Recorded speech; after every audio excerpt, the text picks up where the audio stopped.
दूसरी तरफ कॉलेज में आज हर जगह कल रात हुए मर्डर की बात हो रही थी। तभी निशा और सुहानी के पास में खड़ी एक लड़की अपनी फ्रेंड से बोली, मैंने सुना है वो जर्नलिस्ट कुछ टाइम पहले कॉलेज भी आई थी। इस पर दूसरी लड़की ने जवाब देते हुए कहा, हाँ, और वो उस विशिंग वेल के बारे में पूछ रही थी। उन दोनों की बातें सुनकर सुहानी ने निशा की तरफ देखते हुए पूछा, निशा, क्या तुमको पता है उस कुएं को विशिंग वेल क्यों कहते हैं? निशा उसके सवाल का जवाब देने ही वाली थी कि तभी विवेक बीच में ही जवाब देते हुए बोला, तुम्हें नहीं पता? चलो मैं बताता हूँ। यहाँ के लोग मानते हैं कि उस कुएं से जो भी मांगो वो मिल जाता है, इसलिए यहाँ के लोग उसे विशिंग वेल कहते हैं। तभी निशा ने विवेक की बात को पूरा करते हुए कहा, हाँ, इस विशिंग वेल से सब कुछ मिल तो जाता है, लेकिन उसके बदले में तुमसे कुछ ऐसा छीन लिया जाता है जो तुम्हें बहुत प्यारा हो।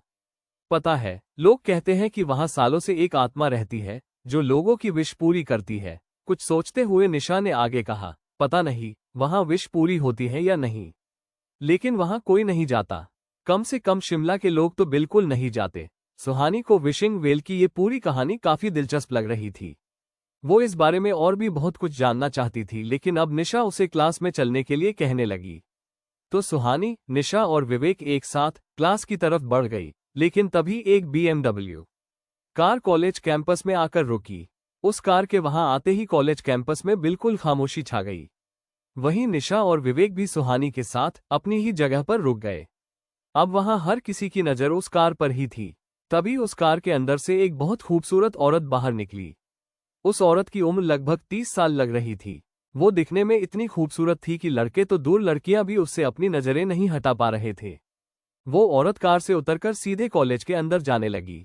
तभी वो चलते हुए एकदम सुहानी के पास से गुजरी और उसे एक नजर घूरकर देखते हुए आगे बढ़ गई। अब वहां हर किसी की नजर उस कार पर ही थी। तभी उस कार के अंदर से एक बहुत खूबसूरत औरत बाहर निकली। उस औरत की उम्र लगभग 30 साल लग रही थी। वो दिखने में इतनी खूबसूरत थी कि लड़के तो दूर, लड़कियां भी उससे अपनी नजरें नहीं हटा पा रहे थे। वो औरत कार से उतरकर सीधे कॉलेज के अंदर जाने लगी। तभी वो चलते हुए एकदम सुहानी के पास से गुजरी और उसे एक नजर घूरकर देखते हुए आगे बढ़ गई। उस औरत का ऑरा इतना स्ट्रांग था कि वहां खड़ा कोई इंसान जोर से सांस तक लेने की हिम्मत नहीं कर पा रहा था। वहीं उस औरत को देखकर सुहानी को भी अजीब सी बेचैनी हो रही थी। तभी वहां पास में खड़ी एक लड़की अपनी फ्रेंड से बोली, आ गई मैडम फिर से? तो दूसरी लड़की ने मुंह बनाते हुए कहा, हाँ, आए भी क्यों ना, कल ही तो पुराने रोड पर एक मर्डर हुआ है। अगर हमारी वीडियो अच्छी लगी तो लाइक करें और स्टोरी टेलर यूट्यूब चैनल को सब्सक्राइब करें।